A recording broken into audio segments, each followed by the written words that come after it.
Très bien. Bonjour tout le monde. Bienvenue à cette présentation. Euh, Avant de commencer, je passe tout de suite la parole à Bruno qui va nous expliquer un peu la marche à suivre, notamment par rapport à l'interprétation du langage des signes.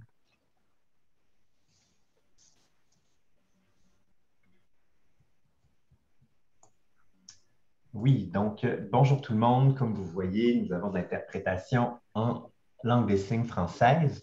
Donc, si vous voulez avoir accès et que ce soit toujours visible sur votre écran, quand vous allez sur le vidéo de Christine, notre interprète, il y a trois petits points et vous pouvez aller cliquer sur Pin pour s'assurer que sa vidéo reste toujours disponible, même si elle n'est pas si ça n'est pas en train de parler de manière, sa voix sera pas entendable. Donc, peut-être aussi mentionner qu'il y aura d'abord une petite présentation, une petite discussion entre nos panélistes et ensuite, il y aura moyen d'utiliser l'option questions et réponses Q&A que vous trouverez dans la barre en bas de votre Zoom pour pouvoir poser des questions avec nos panélistes aujourd'hui. Merci beaucoup. Merci Bruno. Bienvenue à tous, notamment aux membres du conseil d'administration d'Égide, à l'équipe du secrétariat d'Égide. Bienvenue à tous nos membres d'Égide et à nos partenaires. Je me présente Laurent Brault, coprésident de Égide, et je suis accessoirement directeur général de la Fondation Émergence. Aujourd'hui, j'animerai cette présentation avec Camille Ben, que je laisse se présenter.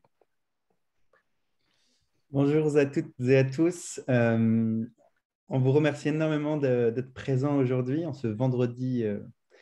Je suis Camille Ben, je suis aussi à la coprésidence d'Égide avec Laurent Brault.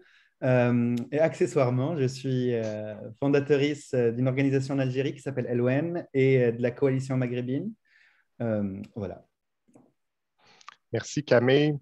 Avant de commencer, j'aimerais remercier tous les contributeurs et partenaires qui ont rendu possible le rapport qu'on va vous présenter aujourd'hui. Donc, Montréal International, le gouvernement du Québec et le ministère des Relations internationales et de la francophonie du Québec, le Bureau de promotion de l'égalité et de prévention des violences de la République et du canton de Genève, le ministère de l'Europe et des Affaires étrangères de France, la Ville de Genève et l'Université de Genève et de la chaire de recherche Maurice Chalumeau. Donc, un grand merci pour votre soutien. Nous sommes très heureux d'avoir abouti à ce rapport et nous avons hâte de vous présenter les recommandations. Un petit mot sur Égide pour les personnes qui sont présentes aujourd'hui et qui n'ont pas connu, qui ne connaissent pas encore Égide.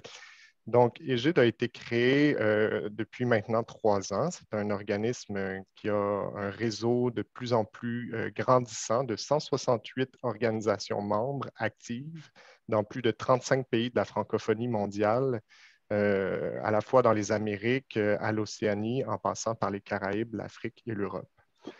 Donc, depuis le lancement effectif de ces opérations en 2020, Égide a soutenu techniquement et financièrement plus de 100 organisations de la société civile à travers le monde francophone, notamment par plusieurs initiatives, dont un fonds de soutien organisationnel pour la COVID-19, des bourses de participation à sa conférence internationale de 2020, dont on vous présente le rapport aujourd'hui, un programme de renforcement des capacités collaboratives. Égide a mis également sur pied le fonds Charlot-Jeudi, qui a permis de soutenir 12 organisations de la société civile l'année dernière. Puis cette année, pour la seconde édition, on soutiendra une dizaine de nouvelles organisations. Je passe maintenant la parole à Camille. Merci beaucoup, Laurent. Avant de commencer cette discussion sur toutes les beautés, toutes les couleurs de nos communautés dans la francophonie, on voudrait parler, et au nom de tout le conseil d'administration d'Égide et de l'équipe du secrétariat, avoir une très grande pensée pour le peuple ukrainien en ces temps dramatiques, surtout la communauté LGBTQI+, qui en sera l'une des plus vulnérables, malheureusement. Nous pensons aussi à toutes les personnes partout dans le monde dans la liberté et la dignité sans entraver. Au sein des GID, on essaye de trouver des solutions pour que toute personne puisse vivre dans la dignité, car pour nous, c'est ce qui est de plus important dans la vie. Maintenant, nous allons passer à la discussion sur les recommandations de la conférence internationale d'IGID. Avant cela, nous allons saluer nos pénalistes. Donc, je vais commencer par Manon Bery, spécialiste des droits humains au Haut Commissariat des Nations Unies aux droits de l'homme, attachée à l'expert indépendant sur l'orientation sexuelle et l'identité de genre. Manon, à toi. Bonjour, merci beaucoup pour cette invitation. Je suis vraiment ravie d'être ici. Je n'avais malheureusement pas pu participer à la conférence qui s'était tenue l'année dernière parce que je ne travaillais pas encore pour le Haut Commissariat des Nations Unies aux droits de l'homme à l'époque. Donc, je suis vraiment honorée de pouvoir finalement y prendre part d'une certaine manière en étant ici aujourd'hui. Merci beaucoup. Merci beaucoup, Manon. Nous avons aussi Guillaume Mandicourt, chargé des projets LGBTQI+, au service Agenda 21, Ville durable de la ville de Genève. Bonjour à toutes et à tous. Merci beaucoup pour votre accueil. C'est un vrai plaisir d'être là. La ville de Genève, comme vous le savez, a participé à l'organisation de cette conférence. Elle a proposé une pré-conférence des villes inclusives en amont de la conférence Égide. Et on y reviendra. On est vraiment ravis de cette opportunité à la fois d'avoir pu proposer cette pré-conférence et puis d'avoir travaillé sur ces deux rapports conjoints. Genève est, comme vous le savez, le siège du Conseil des droits de l'homme. C'est une ville qui accueille de nombreuses organisations internationales qui travaillent sur ces questions de défense et de promotion des droits LGBTIQ+. La ville de Genève est membre des Rainbow Cities. Elle est aussi membre associé de ILGA et de Égide. Et c'est un vrai plaisir de pouvoir continuer à travailler avec vous sur ces questions de plaidoyer international. Merci beaucoup pour votre accueil. Merci beaucoup, Guillaume. Et Eleni Tsetsekou, chef de l'unité orientation sexuelle et identité de genre au Conseil de l'Europe. Bonjour à tout le monde. Depuis Strasbourg, on vit des moments historiques aujourd'hui. À cette heure maintenant, à cette heure exacte, on discute au comité des ministres d'une possible expulsion de la Russie de l'organisation.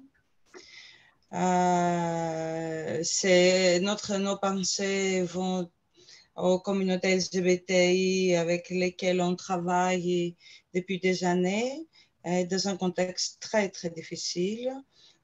Pareil pour les communautés LGBTI en Russie, bien sûr, mais aujourd'hui, nos pensées vont à nos amis en Ukraine. Donc, le Conseil de l'Europe a établi cette petite unité en 2014 et c'est le centre d'expertise sur les questions des politiques d'inclusion pour les personnes LGBTI aux 47 États membres. Merci. Merci énormément, Eleni. Nous aurons aussi une vidéo de Victor Madrigal-Borloz tout à l'heure, qui est expert indépendant au Commissariat des Nations Unies aux droits de l'homme, chargé de la question de la protection contre la violence et la discrimination liée à l'orientation sexuelle et à l'identité de genre. Et un spécial merci à Christine Pusch, qui est actuellement en train de traduire en langue des signes française tout ce qu'on est en train de dire. Merci énormément. Merci à vous tous et à vous toutes. On va rapidement revenir vers vous. Mais en attendant, je passe la main à mon coprésident, Laurent.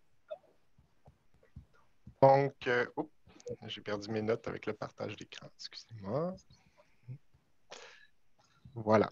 Donc, la première conférence internationale d'Égide a eu lieu du 30 juin au 2 juillet 2021. Ayant pour titre « Vivre l'égalité et les diversités dans la francophonie, culture, santé, sécurité ». La conférence était précédée d'une pré-conférence le 28 juin organisée par la Ville de Genève, intitulée « Le rôle et les responsabilités des villes dans la lutte contre les discriminations et pour la promotion et le respect des droits des personnes LGBTQI+. » On est fiers qu'une quarantaine d'intervenants et d'intervenantes issus des milieux académiques, institutionnels et de la société civile ont participé à la conférence pour y présenter un panel ou une conférence. Une majorité des personnes concernées et des membres d'Égide ont pris la parole. Pour nous, c'est fondamental que nos activités soient conçues avec les membres d'Égide. En tout, c'est plus de 350 personnes qui ont suivi la conférence d'Égide sur les 3 demi-journées. Donc, pour une première édition, je pense qu'on peut se féliciter. C'est un beau succès. Le maintien de la conférence en pleine pandémie mondiale a été motivé par 2 priorités. Parce que vous le savez, ce n'était pas toutes les organisations qui pouvaient tenir ce genre d'événement dans le contexte de la pandémie. Mais pour nous, c'était très, très important de maintenir le lien social et visibiliser les enjeux des personnes LGBTQI dans les zones francophones internationales, zones qui, comme vous le savez, sont souvent invisibilisées. Puis, on souhaitait également parler des impacts de la COVID-19 sur ces communautés. Vous aurez beaucoup plus de détails dans le rapport qui sera publié officiellement très prochainement. Je remercie les rédacteurs et rédactrices Ahmed Amila pour le rapport sur la conférence d'Égide et Eya Autier pour le rapport de la pré-conférence de la Ville de Genève. Comme Guillaume en a glissé un mot précédemment, la pré-conférence et la conférence d'Égide sont en fait complémentaires et se complètent. Vous retrouverez dans le rapport qui sera publié à la fois des outils et des démarches institutionnelles qui sont davantage mises de l'avant dans le rapport de la pré-conférence, mais aussi dans le rapport d'Égide les points de vue, actions et besoins des militants et militantes LGBTQ+, dans l'espace francophone. Donc, le rapport, autrement dit, le rapport qui va être publié va présenter les 2 rapports pour en faire un tout qui se complète. Maintenant, j'invite Camille à présenter les recommandations, un survol des recommandations. Merci beaucoup, Laurent. J'aurais besoin de l'aide de Bruno qui fera passer les slides. Donc, afin de résumer assez succinctement ces 3 demi-journées de travail de la conférence, nous avons regroupé sous 5 pistes d'action. Exactement, 5 pistes d'action, les recommandations qui ont été tirées du rapport de la conférence. Donc, la première piste d'action concerne le plaidoyer. Et donc, les recommandations de cette conférence sont de favoriser la mobilisation et cibler les plaidoyers adaptés aux revendications locales, mais aussi améliorer les connaissances des personnes LGBTQ+, et de leurs organisations sur les mécanismes internationaux de protection et de plaidoyer. La deuxième piste d'action concerne les programmes. Bruno, si tu peux passer la deuxième slide, si c'est possible. Parfait, merci. Donc, par rapport au programme, la conférence recommande de favoriser le développement de programmes artistiques et aussi de promouvoir le leadership et la visibilité des personnes marginalisées. En ce qui concerne la troisième piste d'action sur les renforcements de capacités, la conférence demande la priorisation des petits organismes et le travail sur leur durabilité et même leur survie en favorisant le financement à la mission plutôt que le financement par projet. Bruno, c'est la troisième slide. Merci beaucoup. Donc, et la prochaine slide, Bruno, ça sera la mobilisation et le réseau. La conférence demande à assurer l'intégration d'une approche féministe, intersectionnelle, décoloniale, tout en favorisant le développement d'espaces inclusifs de solidarité entre les organisations. Et la dernière piste d'action qui concerne la recherche, ça sera d'assurer que les programmes et le plaidoyer se vendent sur des données fiables en étant le plus exhaustif possible, tout en prenant en compte les enjeux sous-étudiés, comme par exemple les personnes trans, les racisées, les personnes intersexuées. Et finalement assurer l'accessibilité et l'utilisation de la recherche existante aux futurs activistes LGBTQI+. Voilà en gros les 10 recommandations divisées en 5 pistes d'action sur lesquelles tout à l'heure nous allons discuter avec notre panel d'experts. Merci beaucoup. Laurent, à toi la parole. Donc, on a très hâte d'entendre nos panélistes. Juste avant, on va visionner un mot de Victor Madrigal qui, je crois, va permettre d'ouvrir la discussion parce que Victor nous parle notamment des recommandations. Donc, bon visionnement.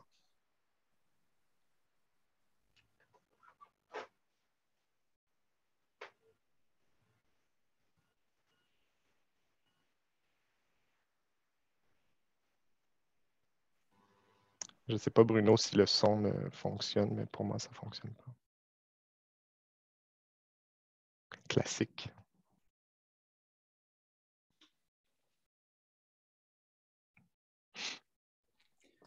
En attendant, n'hésitez pas à nous poser des questions sur le chat afin que le panel d'experts et nous-mêmes... Being recorded. Invitation.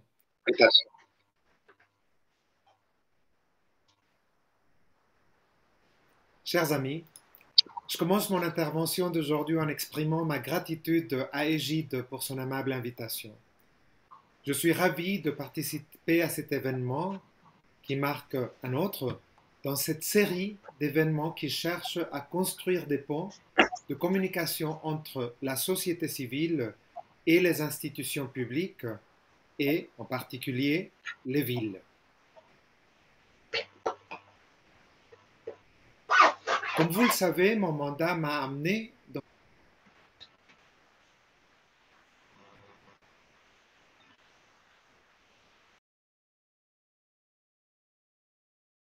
dans des différents pays pour analyser la situation de la violence.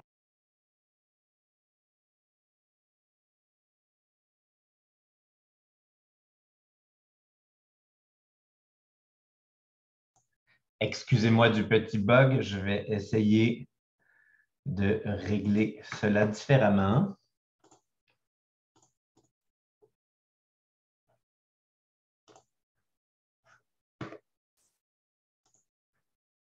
Chers amis, je commence mon intervention d'aujourd'hui en exprimant ma gratitude à Égide pour son aimable invitation. Je suis ravi de participer à cet événement qui marque un autre dans cette série d'événements qui cherchent à construire des ponts de communication entre la société civile et les institutions publiques et en particulier les villes. Comme vous le savez, mon mandat m'a amené dans des différents pays pour analyser la situation de la violence et la discrimination fondée sur l'orientation sexuelle et l'identité de genre. Dans le cours de ce travail, je deviens de plus en plus intrigué par la façon dont la capacité des personnes lesbiennes, homosexuelles, bisexuelles, trans et autres personnes genres divers, en même temps que les personnes intersexes, leur capacité d'utiliser et d'interagir ouvertement avec les espaces publics est liée aux droits de la personne tel que défini par le droit international de la personne et aux priorités de développement. Dans le processus visant à éliminer la stigmatisation des personnes, des communautés ou des peuples historiquement soumises à discrimination, il me semble fondamental les stratégies d'une prise de conscience fondée sur des données de leur expérience de vie, un processus dans lequel la reconnaissance par la loi et la visibilité de la personnalité politique est essentielle. En connexion, la visibilité dans l'espace public, dans la ville, favorise le fait que d'autres personnes peuvent reconnaître et accepter d'une façon sûre leur propre orientation sexuelle et identité de genre. C'est de cette manière que l'utilisation des espaces publics par les personnes LGBT crée des opportunités significatives pour la visibilité publique accrue et en conséquence les opportunités de respect et d'acceptation. C'est grâce à des décennies de recherche empirique que nous savons que le déni de tels droits pour toute population marginalisée empêche non seulement son libre arbitre de poursuivre une vie de bonheur et de dignité, mais a également des impacts plus larges au niveau macro sur le développement national, la santé publique et la même stabilité politique. Il affecte également profondément l'organisation politique lorsque, par exemple, les bureaux des groupes LGBT sont menacés d'attaques ou de fermetures, ce qui a un impact sur les espaces d'organisation et leurs droits connexes, et à son tour sur l'inclusion sociale. En fait, le droit à la non-discrimination et à l'utilisation dans ce contexte des espaces publics existe déjà dans de numéros traités, instruments et normes internationaux relatifs aux droits de la personne. Ce corpus juris oblige aux États à maintenir et à promouvoir l'accès aux espaces publics, mais malheureusement, il est également vrai que l'occupation d'espaces publics par des personnes LGBT en pleine conscience de leur identité politique augmente généralement leur risque d'être exposés à des discours de haine, à la violence et à la discrimination. Ce qui est le cas en particulier quand les autorités étatiques refusent de protéger leurs droits. Les obstacles qui en résultent se manifestent dans une multitude de contextes, allant des toilettes aux écoles publiques, en passant par les transports en commun et même les lieux de culte. Dans tous les coins du monde, les messages de haine contre les personnes LGBT sont les plus visibles lors des débats publics, manifestations contre l'égalité des droits et des manifestations contre les défilés de la fierté et de rassemblement. En fait, au cours des dernières années, nous avons assisté à la montée des groupes ultra-conservateurs et ultranationalistes qui tentent de se réapproprier les identités aux dépenses de minorités sexuelles et des genres, remettant en question les progrès dans la jouissance de leurs droits et les empêchant l'élaboration des lois et de politiques publiques inclusives pour les personnes LGBT. Les questions LGBT sont souvent instrumentalisées par les dirigeants politiques et religieux comme une menace pour la cohésion nationale, la culture et la tradition, en particulier durant les périodes d'instabilité politique et socio-économique. Dans ce contexte, l'inclusion sociale ainsi que la sécurité physique des personnes LGBT sont irrémédiablement laissées lorsque leur identité même est dépeinte comme l'autre, comme étrangère, ou comme une sorte de force hostile cherchant à saper le projet national de l'intérieur. Une telle rhétorique a un impact significatif sur la sécurité personnelle des personnes LGBT, ainsi que sur l'accès aux soins de santé, à l'éducation, au logement, à l'emploi et à leur même participation politique. Déconstruire ces notions d'altérité des personnes LGBT nécessite une visibilité et une discussion accrue sur les identités et les sujets LGBT en public. Une tâche qui exige d'abord que les personnes LGBT soient en mesure d'opérer en toute sécurité et ouvertement dans l'espace public. Le travail de mon mandat sur l'inclusion sociale examine la spirale de la discrimination et la violence, conditions qui conduisent à la marginalisation et à l'exclusion de tout un ensemble d'autres droits. Et je commence à comprendre certaines des relations dans un système qui est très complexe. Mais par exemple, c'est clair que les données montrent que les personnes LGBT sont touchées de manière disproportionnée par la pauvreté, une conclusion systématique de l'effet aggravé de l'intimidation qui conduisent à un abandon scolaire plus élevé, des perspectives économiques plus faibles en raison de la discrimination, des taux d'emploi plus élevés dans les secteurs informels. Cela crée également une représentation disproportionnée dans la population des sans-abri. Seulement pour donner un exemple, en Grande-Bretagne et aux États-Unis, il est rapporté que jusqu'à 40% des jeunes sans-abri s'identifient comme LGBT. Pour les personnes LGBT économiquement marginalisées, leur incapacité à accéder aux services sociaux, aux refuges formels et à l'emploi pour diverses raisons, y compris la discrimination homo, biphobe et transphobe, a conduit de nombreux espaces publics tels que les parcs et les rues à fonctionner comme des abris et des lieux de travail de facto pour eux.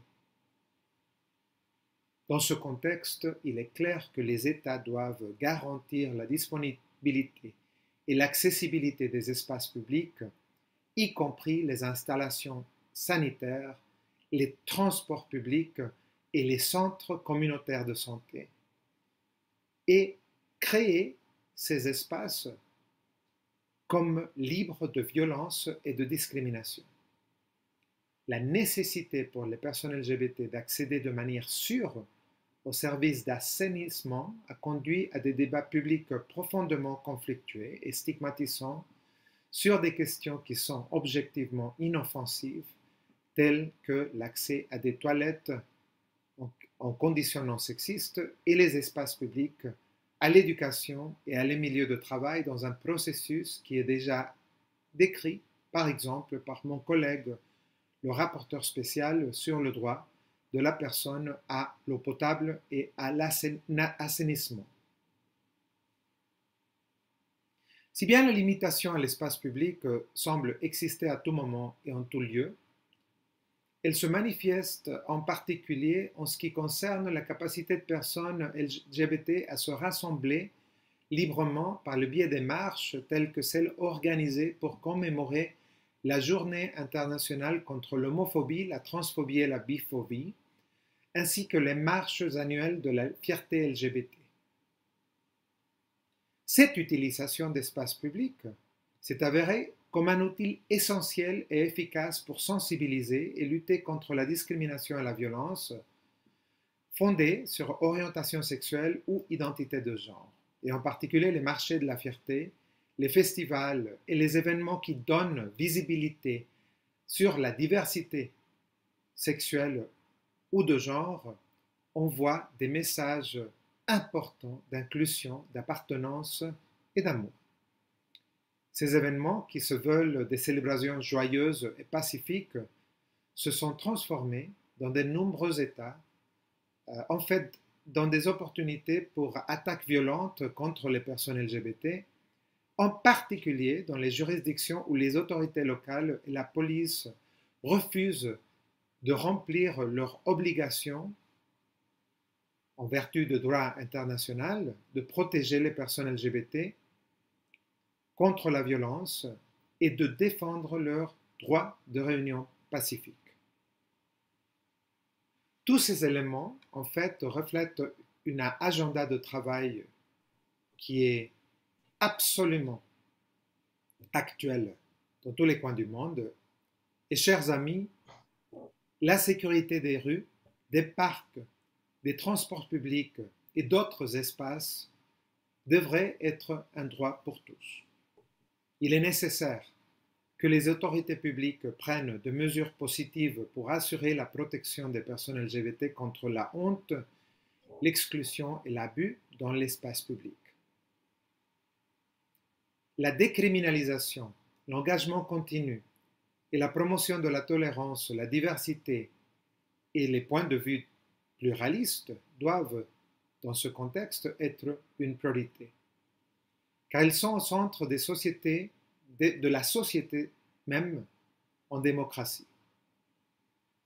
Les formations accrues et les lignes de communication ouvertes entre les communautés LGBT et la police sont dans ce contexte essentielles pour assurer que les autorités comprennent les risques accrus auxquels les personnes LGBT sont confrontées lorsqu'elles interagissent avec l'espace public et dans l'espace public et qu'elles existent simplement dans ceci.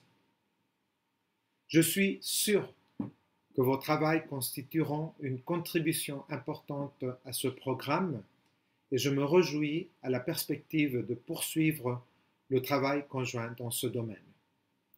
C'est dans ce contexte que j'ai pris conscience des recommandations ressortissantes de vos travaux et je suis en capacité d'établir un compromis pour assurer une interaction vigoureuse de mon mandat avec ces recommandations. Mes vœux, c'est pour le succès de vos travaux et pour la continuité de notre travail conjoint. Merci beaucoup et bonne journée.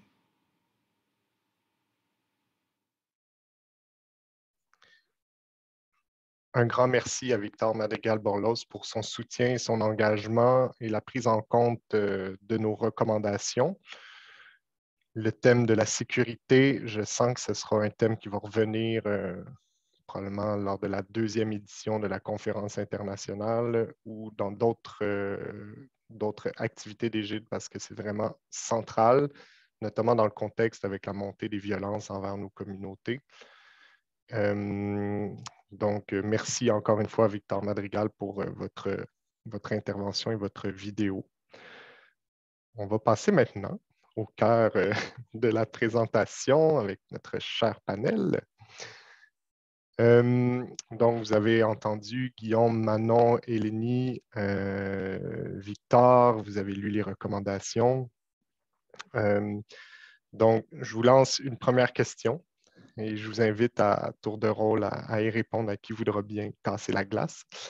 À la réception du rapport de la conférence, comment, pour vous, dans votre organisation, quelle est l'importance d'un tel rapport et de telles recommandations? Comment qu'on peut faire vivre sur la scène internationale et locale les recommandations qui sont mentionnées dans le rapport? Quelqu'un veut briser la glace?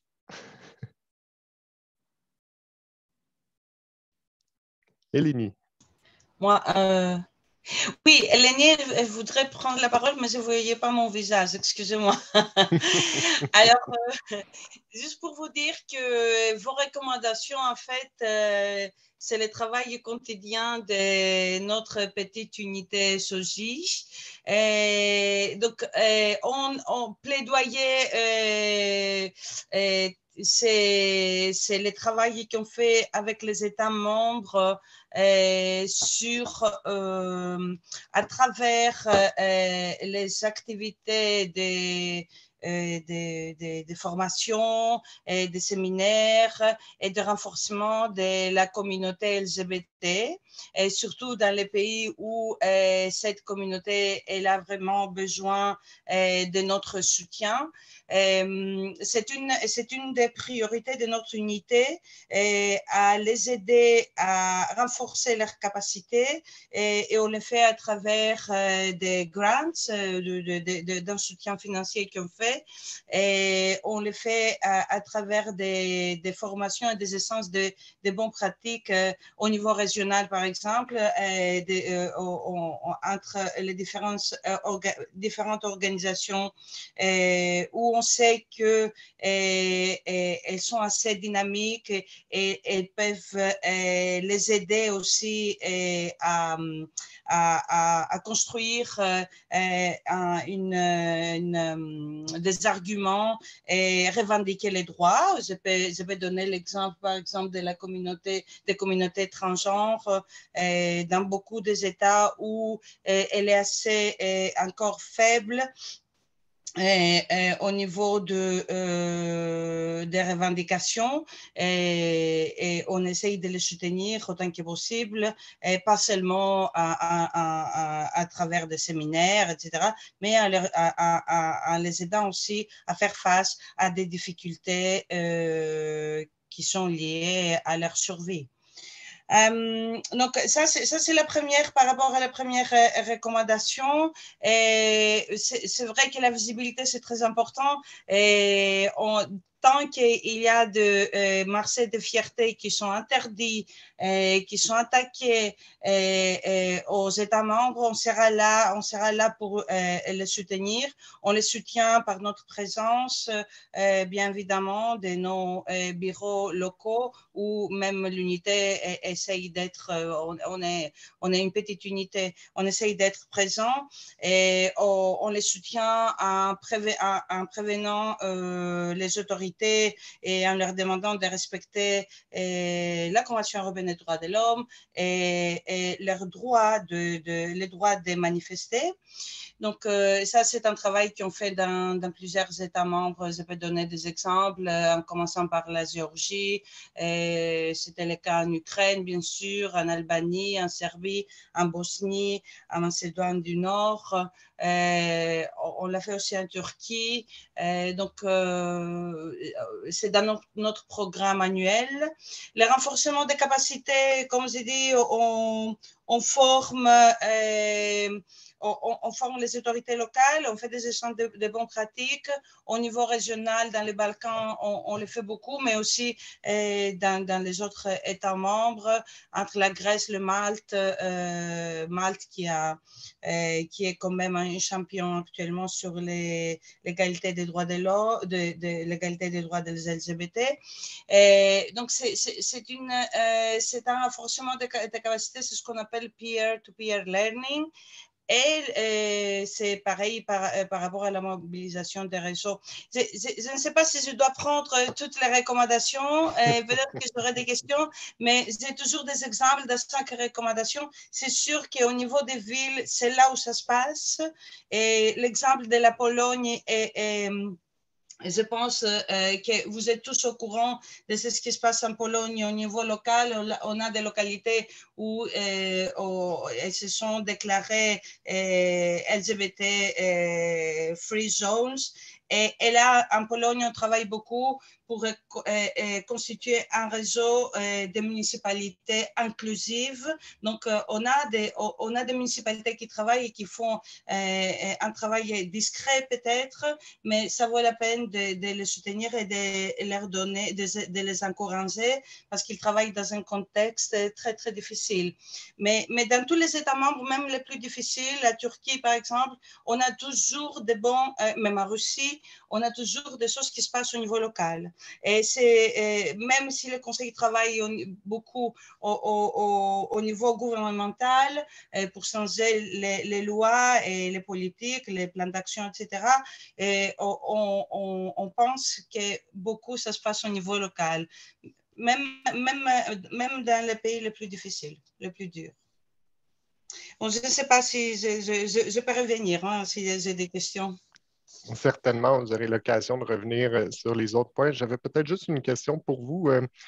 Quand vous avez mentionné que vous approchiez les autorités locales par rapport aux marches de la fierté ou aux différents événements LGBTQ+, comment est la réception de ces autorités-là? Est-ce que, quand vous leur rappelez leurs engagements de respecter les droits humains, est-ce qu'il y a des réticences? Est-ce que, notamment dans l'espace francophone qui nous intéresse plus particulièrement? Oui, j'ai compris ça. Et c'est vrai que dans l'espace francophone, on n'a pas tellement de problèmes au niveau aux États membres du Conseil de l'Europe. Donc, on n'a pas le mandat de sortir des 47 États membres, et je dois dire que là où ça se passe vraiment mal, c'est surtout dans les pays où c'est connu, les droits à la manifestation, les droits, la liberté de s'exprimer est bafouée. Donc, comment ça se passe? Effectivement, ça se passe à travers différentes institutions. On a le commissaire des droits de l'homme qui a le droit d'écrire directement au gouvernement et de demander, et aux autorités locales, de demander à faire leur boulot, protéger la manifestation paisible, libre des personnes LGBTI. Et après, on a d'autres moyens, bien sûr, parce qu'avec beaucoup de municipalités, on travaille déjà, on a constitué un réseau. Et à travers, il y a les réseaux de l'arc-en-ciel qui a déjà 35 villes. Et c'est à travers aussi ces réseaux on essaye de promouvoir nos standards, nos normes. Et après, bon, il y a toujours la question des coopérations concrètes. Et la coopération concrète souvent passe par les soutiens financiers à des projets que les villes ont. Et on sait que s'il y a un moyen d'y accéder, c'est celui-là, malheureusement, un moyen assez fort. Merci, c'est très clair. Guillaume ou Manon? Oui, merci beaucoup. Je vais peut-être revenir sur la question vraiment de l'importance du rapport et d'un tel rapport sur en l'occurrence sur la scène internationale, puisque travaillant au Commissariat des Nations Unies pour les droits de l'homme, c'est à ce niveau-là, en tout cas, que mon travail intervient. Et c'est vrai que l'expert indépendant sur l'orientation sexuelle et l'identité de genre ou le Haut Commissariat aux droits de l'homme, en fait, va se nourrir de ce type de rapport pour son travail. Et c'est ça qui est assez extraordinaire et très intéressant. C'est vraiment, je trouve, ce processus dynamique, finalement, qui, entre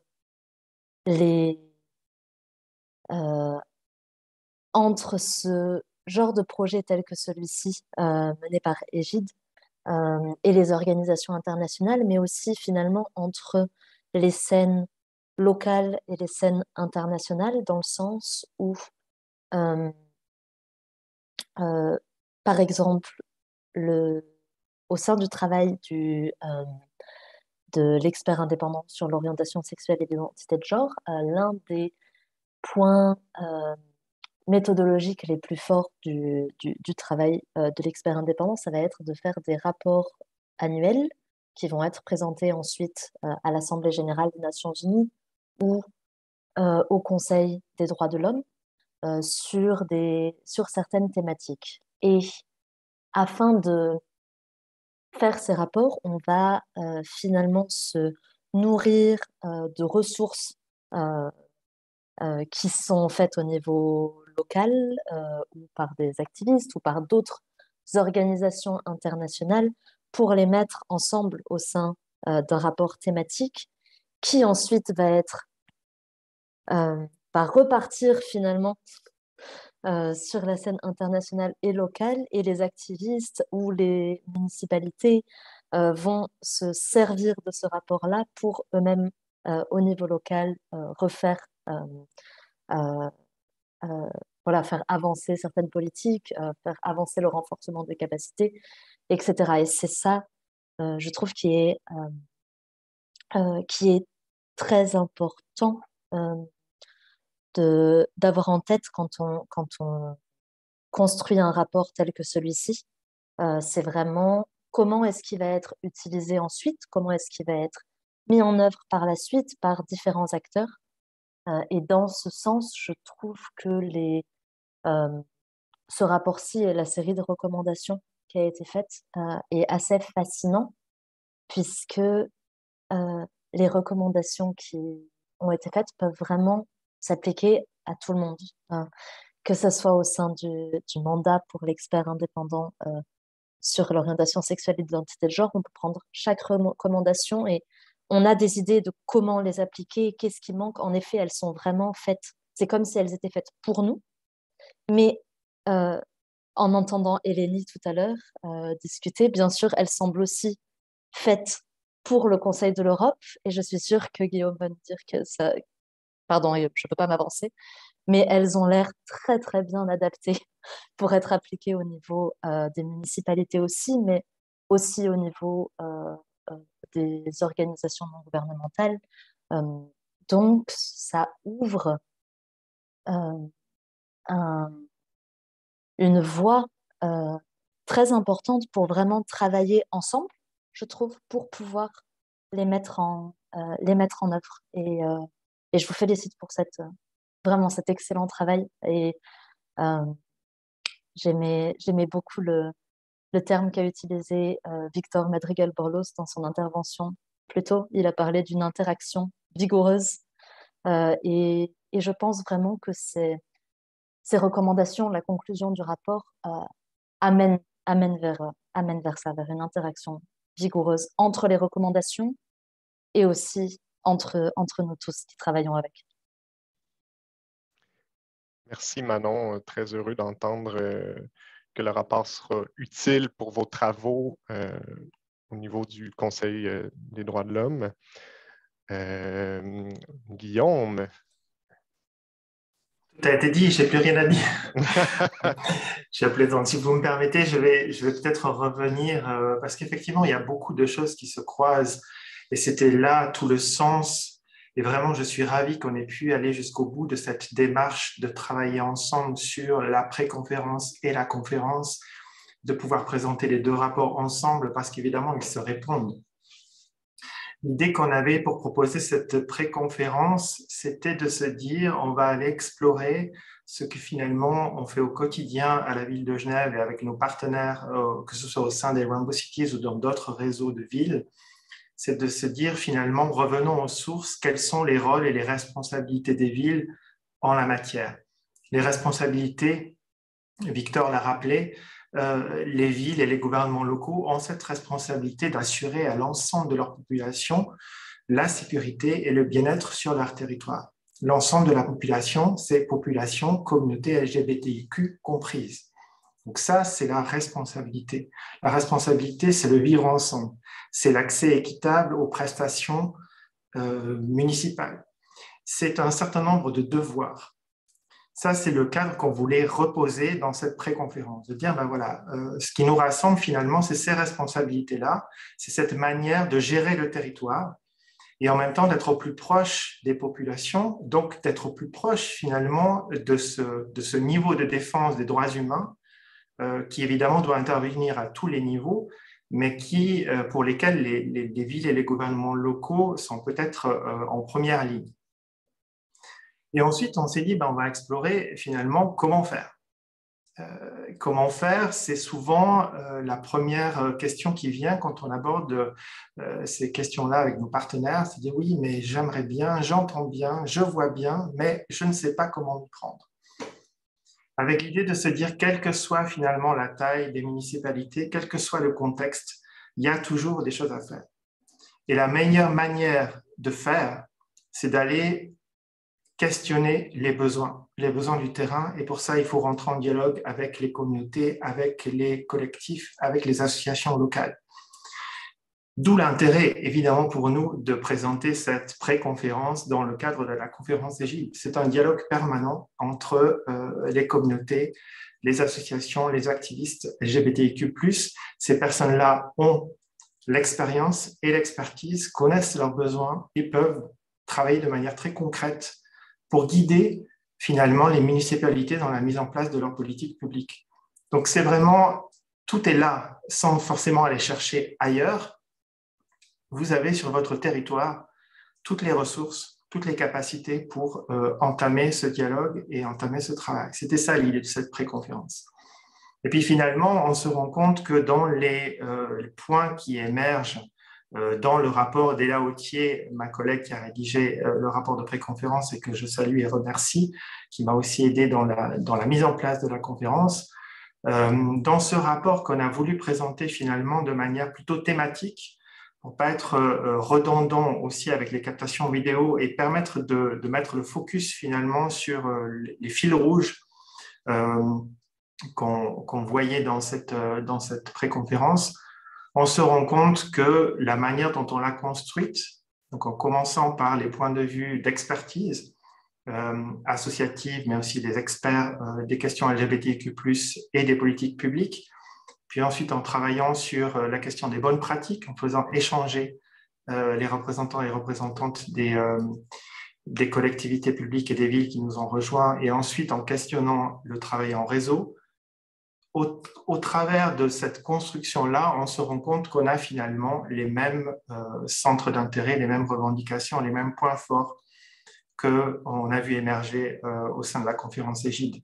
J'en cite quelques-uns. La question de l'espace public, ça a été largement développé par Victor, avec la question de l'accessibilité à l'espace public, la question de la sécurité dans l'espace public, la question de la visibilité des communautés et des personnes LGBTQ+ dans l'espace public, avec toutes les questions évidemment de remise en contexte, qui est largement dépendante de la question de la sécurité.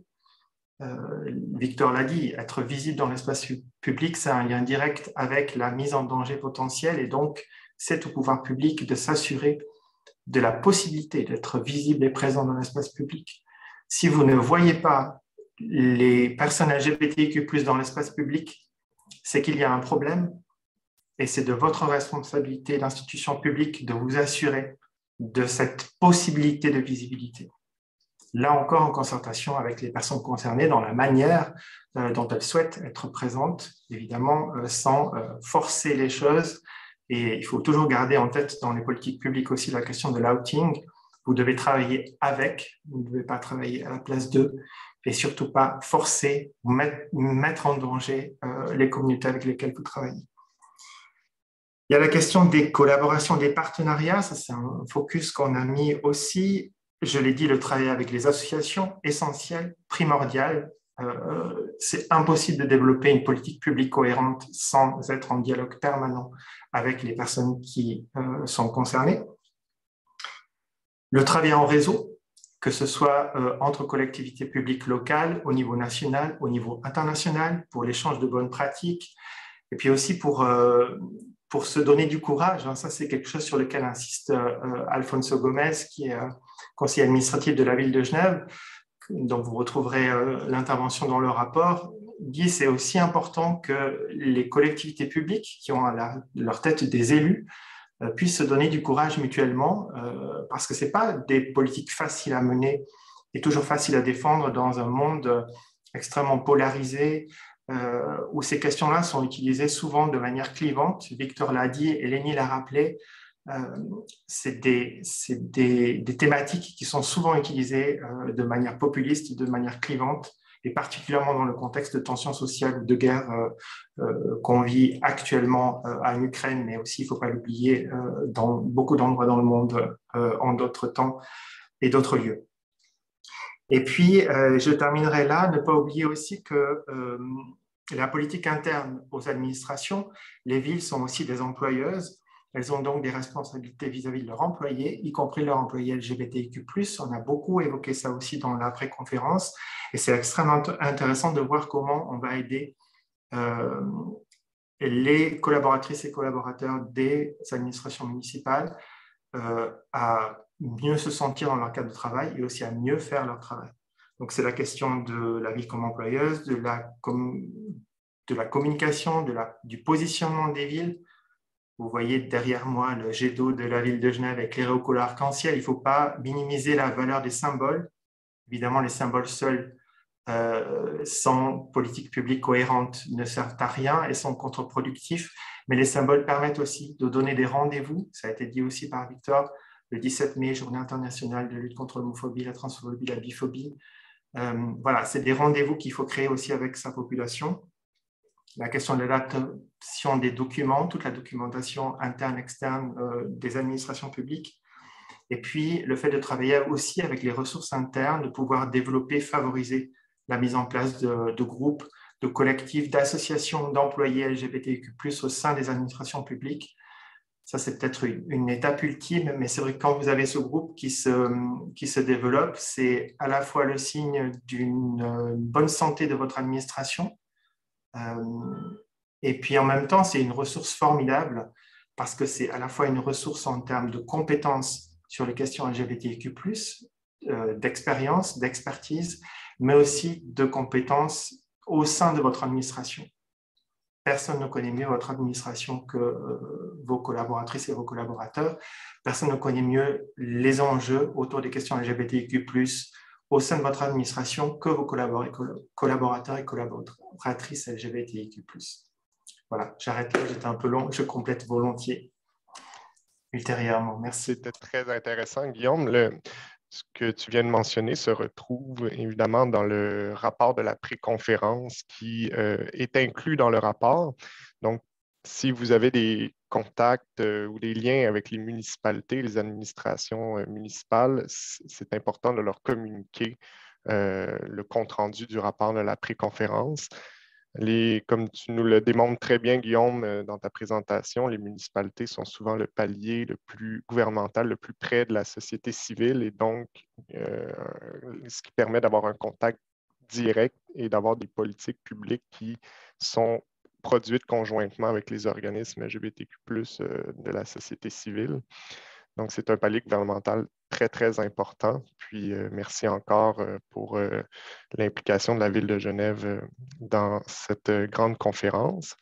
Et je sais que Camille se mord les lèvres, souhaite intervenir. Tellement de choses ont été dites. Je te laisse la parole, Camille.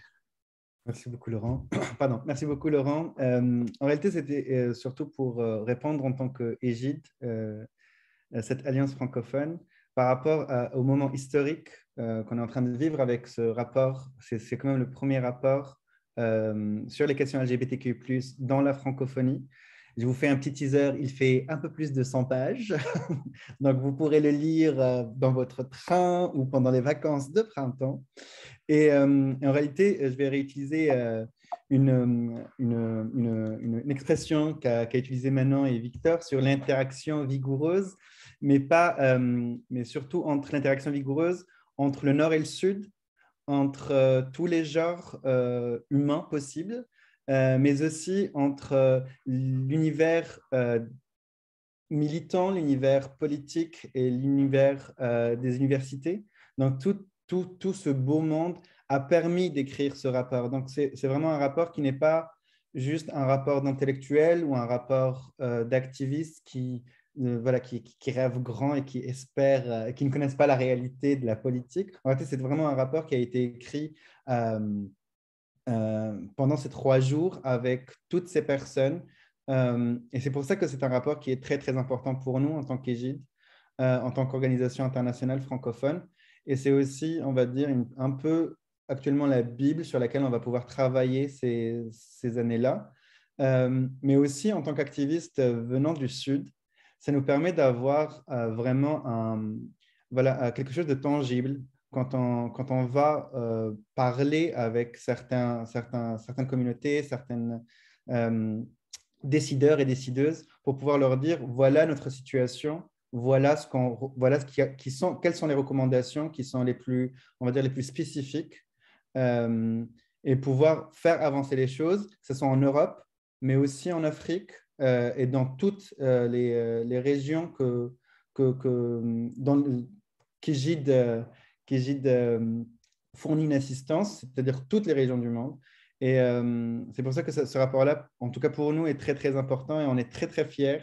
Et on est très, très heureux et heureuse que ces recommandations vous parlent et que vous ayez, que ça vous intéresse. Maintenant, nous allons passer à une dernière question pour ce panel.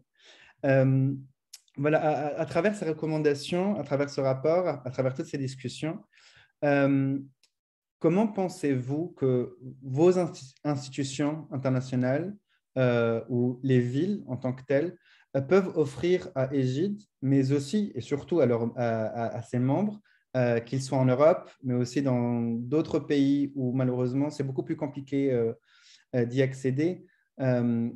Voilà, comment on peut offrir une aide, un soutien pour que ces recommandations puissent devenir tangibles et pas juste des mots dans un rapport extraordinairement bien écrit.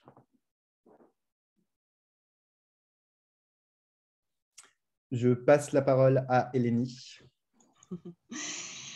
Merci. Bon, comment est-ce qu'on peut faire? Surtout pour les États membres, malheureusement, on ne peut pas intervenir à des États qui ne font pas partie du Conseil de l'Europe. Quoique, on a quelques projets avec la Tunisie et le Maroc, mais qui concerne surtout la violence à l'égard des femmes. Malheureusement, la question LGBTI est encore une question très difficile à aborder avec les autorités.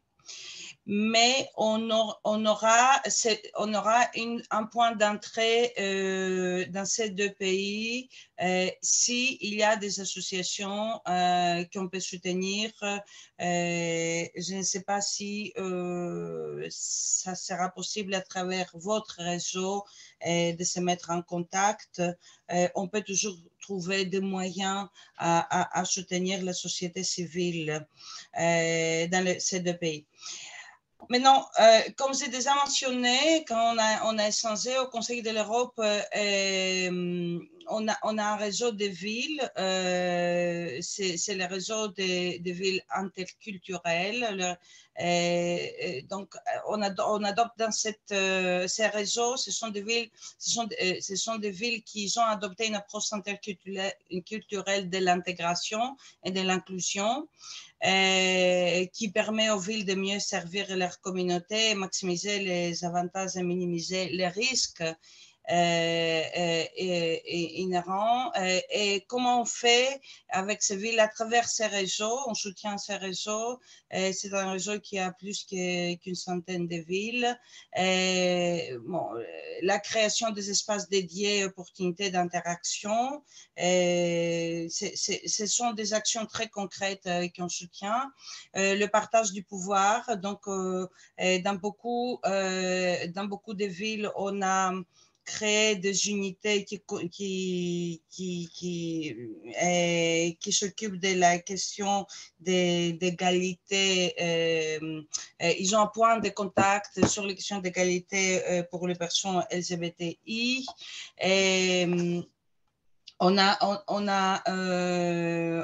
soutient aussi, c'est ce qu'on appelle des récits inclusifs, et on a beaucoup des exemples de bonnes pratiques qu'on échange parmi ces villes. Et bien sûr, c'est ce que j'ai déjà mentionné, le travail qu'on fait dans quelques villes où on a la demande de développer un plan d'action local. Ça, c'est un travail de longue haleine, bien sûr, mais on soutient ces initiatives, et ce sont des initiatives qui viennent de tous les États membres, et c'est surtout des États où au niveau central, il n'y a pas une vraie volonté d'avancer sur un cadre législatif, sur un cadre politique par rapport à cette question.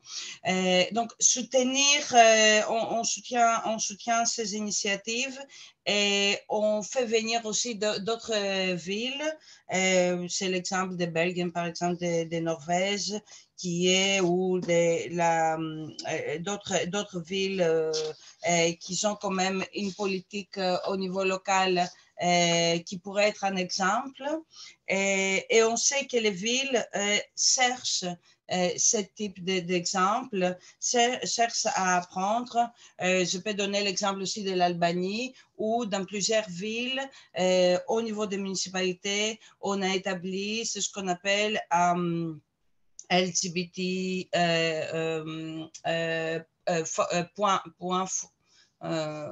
focal point, ou point, je ne sais pas.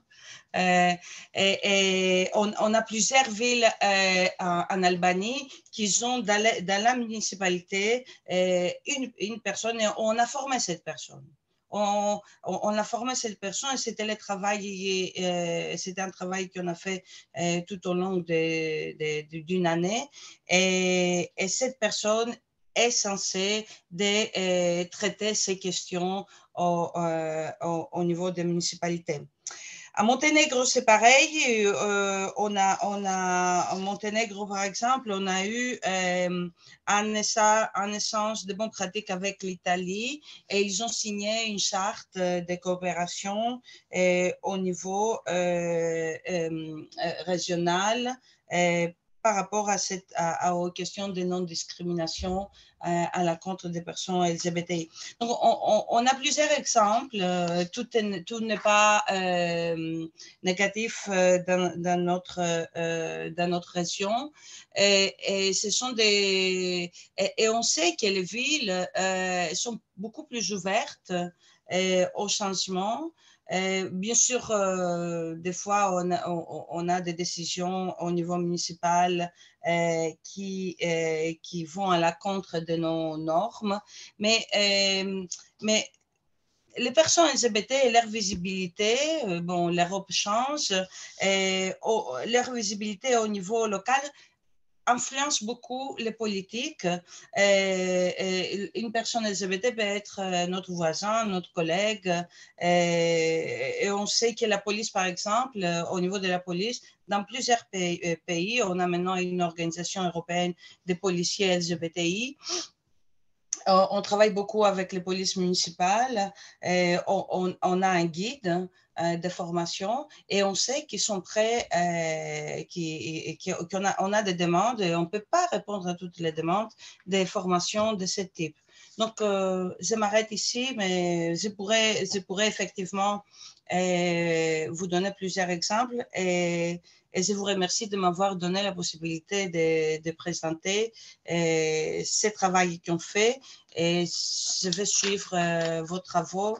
Et si possible, un jour, on pourrait peut-être imaginer une coopération avec le Conseil de l'Europe, pas seulement venir vous parler, mais faire quelque chose ensemble. Merci énormément, Eleni. On s'est rencontrés à la World Pride, et je suis très, très heureux de vous revoir aujourd'hui. Et je pense que, comme vous l'avez dit, on a vraiment un futur en commun qui sera, j'espère, radieux. Merci énormément pour tout ce que vous, pour être là, et pour tout ce que vous venez de dire. Malheureusement, on manque un peu de temps, du coup, je vais passer rapidement maintenant. Même question. Comment pensez-vous que vous, à l'ONU, avec l'expert indépendant, voilà, offrir un soutien à Égide? Je sais que vous êtes que l'expert indépendant est parti en Tunisie, donc c'était quelque chose d'extraordinaire. Et du coup, on est tout oui.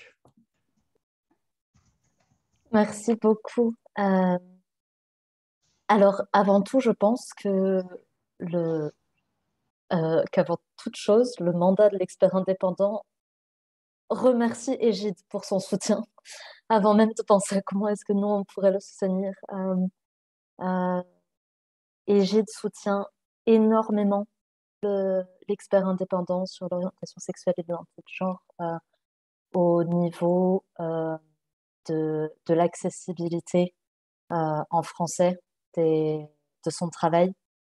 C'est vraiment un soutien extraordinaire pour le mandat, extrêmement important. Et évidemment, on fait au mieux. Moi, je suis francophone, mais la grande majorité du travail est en anglais. C'est le cas dans les organisations internationales, dans la majorité des organisations internationale, il me semble. Et malheureusement, les ressources ne sont pas toujours suffisantes pour pouvoir tout faire en anglais et en français, et vraiment un soutien comme celui, indéfectible vraiment comme celui des JT est très important. Et donc Victor a parlé dans son intervention de ses recommandations comme d'un agenda de travail, et c'est vraiment comme ça qu'ont été prises ces recommandations par Victor et par le mandat en général. Il y a eu Alors, il y a des choses qui ont été faites, il y a des choses qui sont en cours, il y a encore beaucoup, beaucoup de choses qui sont à faire. Je ne vais pas pouvoir discuter de tout, évidemment, mais simplement pour donner une idée aux personnes qui nous regardent, aux personnes qui nous écoutent. Le mandat de l'expert indépendant travaille avec, disons, 3 grands outils de travail. Le premier, c'est les visites pays. Donc, l'expert indépendant va se déplacer dans des pays afin de faire un rapport sur la protection et la discrimination des personnes LGBTI sur place, LGBT sur place. Et le second outil de travail, ça va être les rapports thématiques annuels dont j'ai parlé précédemment. Et ensuite, il y a un autre outil qui s'appelle les communications, et ce sont des lettres que l'expert indépendant peut envoyer aux États lorsque il est prévenu de violation des droits humains par ces États, qui peut envoyer des lettres au gouvernement. Et donc, sur le premier de ces outils, les visites pays, il y a eu une visite très importante l'année dernière. L'expert indépendant, en effet, est allé en Tunisie. Donc, merci Eleni pour l'avoir déjà mentionné dans ton intervention. Donc, l'expert indépendant a été en Tunisie en juin 2021. Il a pu rencontrer les communautés locales, rencontrer les autorités gouvernementales. C'est très important puisque c'est la première fois que l'expert indépendant allait dans un pays francophone, la première fois qu'il allait dans un pays à majorité musulmane, et évidemment dans un contexte tunisien qui est très particulier lorsqu'on pense aux questions d'orientation sexuelle et d'identité de genre. Les observations de l'expert indépendant à la fin de sa visite sont déjà en ligne. Je peux vous mettre plus tard, si vous voulez, après mon intervention, je mettrai un lien. Donc, il y a déjà les observations préliminaires qui sont en ligne, et le rapport complet va être présenté au Conseil des droits de l'homme en juin 2022. Donc, il sera ensuite public et nous espérons évidemment que ça sera un outil important, non seulement pour la Tunisie, mais aussi pour d'autres pays dans le monde, bien sûr. Donc voilà, ce rapport est publié en langue originale en français, et il sera traduit dans toutes les langues des Nations Unies, bien sûr. Ensuite, en ce qui concerne donc le deuxième outil de travail, les rapports thématiques, là aussi, il y a la question encore une fois, de la langue qui se pose assez sérieusement sur comment pouvoir accéder à l'information de communautés qui ne sont pas anglophones. C'est vraiment l'une des considérations très importantes pour le mandat, pour les organisations internationales en général, il me semble. Et bien sûr, on traduit, par exemple, les demandes d'information avant d'écrire les rapports annuels, les traduisons en français et en espagnol. Et il y a initiatives, je pense, assez intéressantes qui se mettent en place. Par exemple, nous avons remarqué que nous recevons généralement très peu d'informations sur l'Afrique de l'Ouest, venant d'Afrique de l'Ouest, afin de fournir des informations pour ces rapports. Donc, le bureau régional du Haut Commissariat aux droits humains a, par exemple, mis en place régulièrement des consultations avec les sociétés civiles sur place, qui sont donc des consultations propres à l'Afrique de l'Ouest, au sujet des thèmes qui vont être les thèmes du rapport de l'expert indépendant. Et ensuite, sur la base de cette consultation, ils vont nous envoyer en fait un rapport de la consultation. Et donc, nous recevons comme ça des soumissions qui vont nous permettre d'informer le rapport, qui viennent d'Afrique de l'Ouest, et ça engage évidemment une discussion sur place, et ça permet de créer un réseau d'organisation, etc. Ça marche vraiment très, très bien. Et il me semble que ce sont des initiatives qu'on peut vraiment mettre en place dans plusieurs endroits. C'est assez compliqué quand on fait une demande d'information afin d'informer des rapports.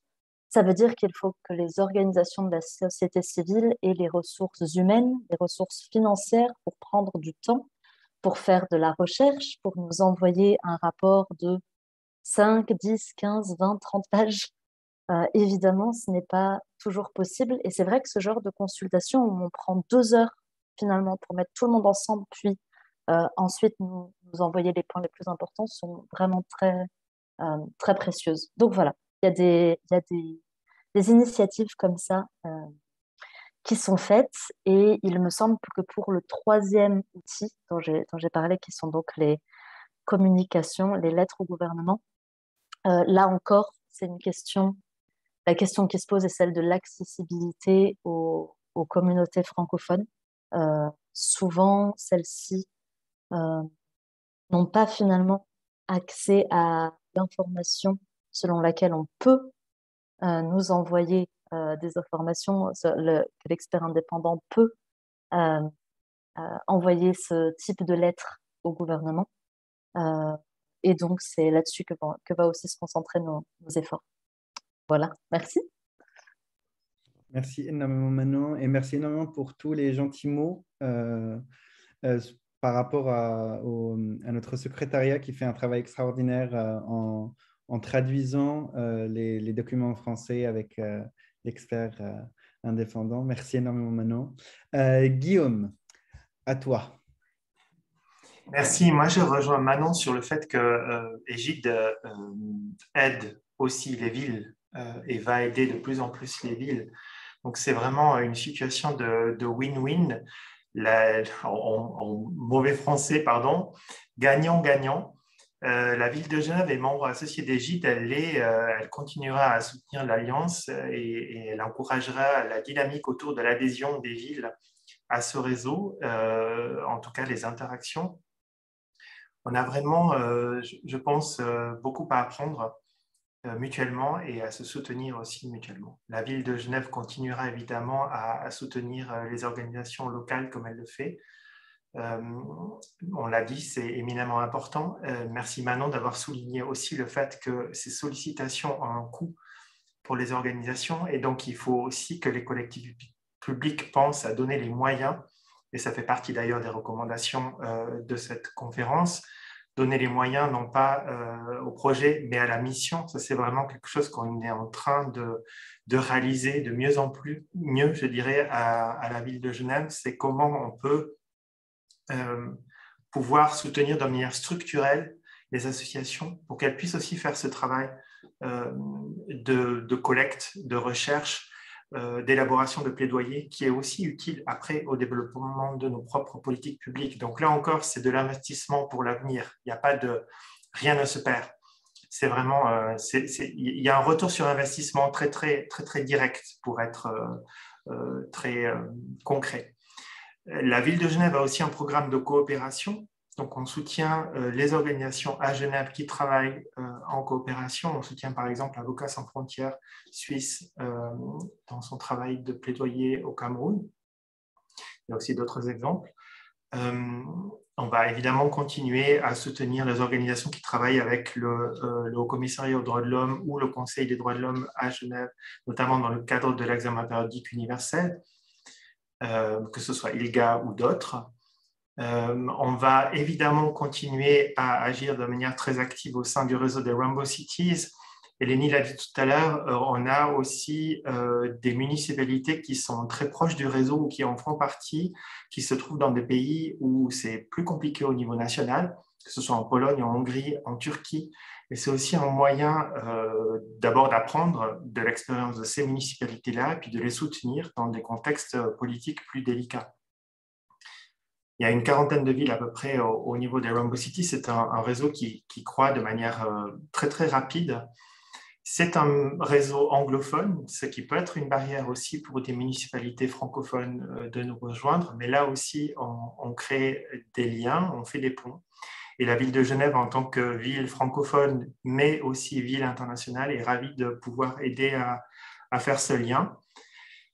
Et je suis vraiment particulièrement ravi que la préconférence des villes inclusives ait permis de démarrer une collaboration étroite entre la ville de Genève et l'Association internationale des maires francophones, l'AIMF, qui avait déjà pour projet de réfléchir de manière concrète à développer un plan d'action de soutien à ses membres qui souhaitent s'engager sur les questions LGBTIQ+ au niveau local.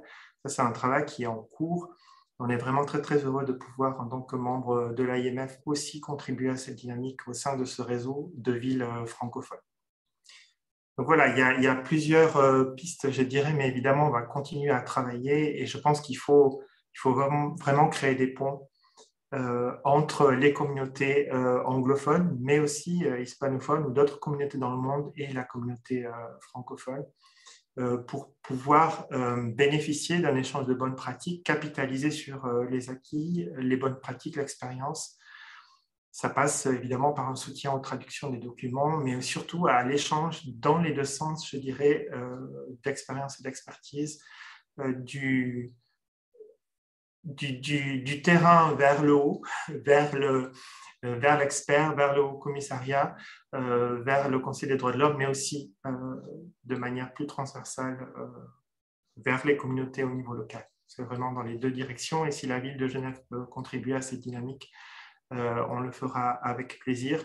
Aussi pour, comme je le disais, encourager, donner du courage aux municipalités à nous rejoindre dans cette dynamique. Encore une fois, quelle que soit la taille des collectivités publiques locales, quels que soient leurs moyens, quel que soit leur contexte politique, il y a un espace pour faire quelque chose, pour au moins commencer à réfléchir, à mettre en place des petites actions en fonction du contexte, toujours en collaboration avec les organisations et les communautés locales. Il y a toujours moyen de le faire et ensemble, l'intelligence collective fera qu'on pourra aider chacune et chacun à s'engager dans cette dynamique-là.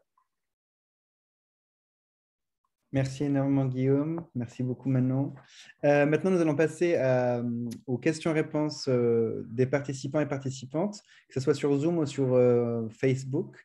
Alors, la première question, même si Manon y a répondu, je vais quand même la poser. Camille pose la question de les pays. Quels sont les critères pour que l'expert indépendant visite des pays? Oui, merci beaucoup pour cette question. Alors, il n'y a pas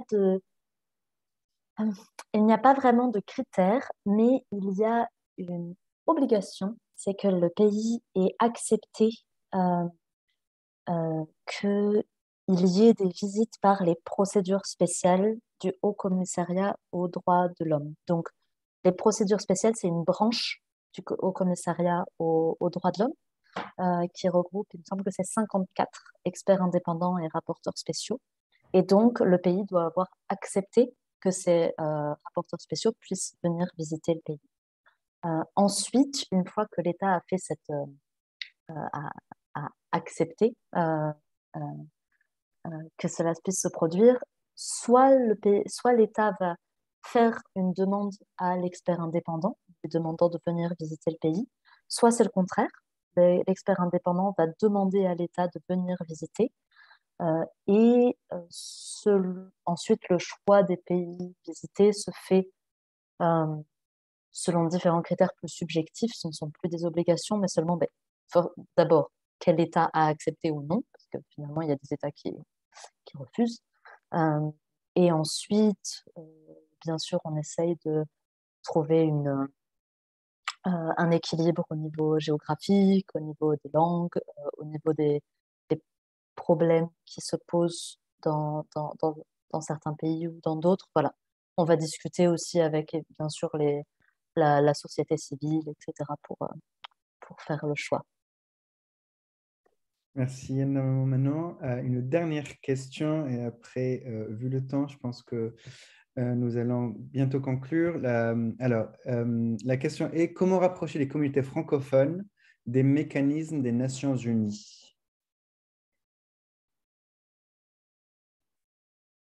Je pense que Manon ou Guillaume, qui habite à Genève, pourrait y répondre. Je vais peut-être laisser Guillaume y répondre parce que je pense que c'est assez intéressant d'avoir le niveau de la de voir ça au niveau local, justement. C'est un peu une question piège parce que je suis un petit peu en dehors, voire carrément en dehors de mon domaine de compétences. Ce que moi j'observe en termes d'accessibilité, c'est vrai que on a des organisations internationales qui aident, par exemple, à l'accès aux mécanismes de plaidoyer. Je pense à l'examen périodique universel, mais il y en a d'autres, et l'expert d'ailleurs en est un, qui travaillent principalement en anglais, voire en espagnol. Donc, il y a ce besoin, je pense, d'encourager ces organisations-là aussi à intégrer le français, qui est d'ailleurs une langue onusienne, ce qu'on oublie un peu parfois, avec la difficulté qu'a évoquée Manon. Voilà, il y a clairement un manque de ressources à tous les niveaux pour pouvoir traduire tous les documents dans toutes les langues onusiennes, et notamment le français, et donc de rendre accessibles ces mécanismes aux communautés francophones. Je pense que les villes francophones ont aussi un rôle à jouer là-dedans en appuyant ces mécanismes-là, en aidant à tous les niveaux aussi à la participation, en finançant, comme on l'a dit, les organisations locales pour faire ce plaidoyer. C'est là que tout commence en fait. Je pense que plus il y aura de production, de matière à plaidoyer, si je puis dire, au niveau local, plus ce sera facile aussi de transmettre au niveau des mécanismes onusiens et en tout cas si je puis dire, faire pression aussi pour que ces éléments-là soient considérés. Mais ça nécessite évidemment un apprentissage des mécanismes même et de la manière dont il faut élaborer la documentation pour que ça puisse s'intégrer ensuite dans les mécanismes. Et là, je pense qu'Egide a tout à fait sa place aussi pour aider les communautés et notamment ses membres à se rendre mécanismes compatibles, si je puis dire, pour arriver ensuite jusqu'au mécanisme en eux-mêmes. Voilà, c'est ce que je pouvais dire de mon petit niveau, mais peut-être que Manon pourra compléter. En tout cas, il y a certainement un effort à faire encore pour rendre effectivement ces mécanismes plus accessibles. On y travaille aussi au niveau local, nous, à Genève, pour encourager les ONG présentes à Genève à ne pas oublier ou en tout cas à accéder aux moyens de pouvoir intégrer le français dans leur pratique. Merci beaucoup, Guillaume. Maintenant, est-ce que tu veux rajouter quelque chose? Merci beaucoup, Guillaume. Je pense que les points les plus importants ont été dits. En tout cas, il y a un réel effort, il me semble, aujourd'hui, des Nations Unies de tout traduire en français. Après, il y a encore des des choses à faire. Je sais que rien que sur le site Internet, nous, on le voit de l'expert indépendant. Sur certaines pages, certaines sont traduites en français et d'autres renvoient à une page en anglais. Et malheureusement, alors quand on le voit, du coup, on s'en rend compte et donc on peut discuter, tout de suite en parler avec la personne qui est en charge du site Internet. Mais finalement, il y a beaucoup de choses, de petites choses comme ça qui nous échappent et qui rendent euh, l'accès à l'information extrêmement difficile. Donc, parce que là, je ne parle que au niveau du mandat de l'expert indépendant, mais quand on prend tous ces petits problèmes à l'échelle de tous les mécanismes des droits humains de l'ONU, voilà, ça fait vraiment beaucoup de petits obstacles finalement qui s'accumulent pour pouvoir accéder à l'information par les communautés francophones. Donc, il y a encore du travail, mais il me semble que la machine est lancée. J'espère que ça va s'améliorer. Si je peux me permettre de rajouter que je salue vraiment les efforts de l'expert indépendant qui, de mon point de vue en tout cas, est extrêmement accessible, a mis en place énormément d'espaces de consultation et nous avons la chance d'avoir aussi un expert indépendant qui est francophone. Et donc, il y a un contact, une accessibilité directe des communautés francophones à l'expert. Et ça, c'est vraiment voilà, aussi une chance et une opportunité à saluer et à saisir, d'avoir aussi des personnes avec lesquelles on peut interagir directement en français. C'est éminemment précieux. Et ça a été dit, ça permet aussi d'avoir des consultations dans des pays francophones, des visites dans les pays francophones de manière très directe. Et pour avoir échangé avec Victor sur ce sujet-là, ça rend l'accessibilité différente. Les interactions ne sont pas les mêmes. Et il se rend compte lui-même qu'il a du coup accès à des informations, à des espaces et à des communautés auxquelles il n'aurait pas accès s'il n'était pas aussi francophone. Merci énormément, Guillaume et Manon. Et je voudrais juste rajouter, en tant que personne activiste du Sud, du plus grand pays d'Afrique, je peux vous citer tous les petits problèmes qu'on rencontre pour pouvoir faire entendre notre voix, rien que de manière assez, on va dire, mercantile. Quand on sait qu'il n'y a que 4 centimes sur 100 € qui vont au droit LGBTQI+, et dans ces 4 centimes, 2% seulement vont à la francophonie. Et je ne vous parle même pas de combien le pourcentage est quand on vient d'un pays d'Afrique. Donc, c'est vraiment c'est une lutte. Et c'est vrai que ce soit IGID ou que ce soit l'expert indépendant ou toutes les personnes qui sont présentes actuellement, que ce soit l'Université de Genève, on voit qu'il y a quand même un énorme effort qui est là, mais en même temps, et ce que j'avais dit aussi à Victor Madrigal lors de la World Pride, c'est que il ne faut pas oublier qu'on a des expertises, nous aussi, dans nos pays du Sud. On sait les complications, on les connaît. Et donc, permettez-nous aussi de venir vous aider à nous aider, parce qu'après tout, on est dans le même bateau et que la World Pride ne peut pas être la World Pride sans des pays du Sud. Voilà, merci beaucoup en tout cas. Je laisse Laurent conclure. Oui, Bruno, je pense que le rapport va être disponible prochainement sur nos plateformes. Le rapport va être disponible dès lundi. Il va être envoyé à tous nos membres, évidemment. Il va être disponible sur le site d'Égide, www.egide avec un s.org. Il sera envoyé ensuite sur nos médias sociaux également. En plus d'éventuellement être traduit, du moins le sommaire exécutif en anglais pour pouvoir porter aussi toutes ces recommandations au sein des institutions internationales comme ILGA, la prochaine conférence qui s'en vient. Donc, la diffusion se fera largement par la suite. Merci beaucoup, Bruno. Je souhaite de bonne lecture à tous nos membres, collaborateurs et partenaires. Un grand merci. Guillaume, Manon et Lénie pour votre présence aujourd'hui. C'était vraiment très, très intéressant. Je sens que la discussion pourra se poursuivre dans des collaborations futures. Merci également, j'en profite parce que ils ne sont pas toujours à l'avant-scène, mais tout le secrétariat d'égide, Michael Arnaud, directeur général, Stéphanie, Bruno et tous les autres membres de l'équipe qui ont mené à la conférence 2021 et à la rédaction du rapport. Donc, un grand merci pour votre travail. Merci aux rédacteurs et rédactrices Ahmed Amila et Aya Autier.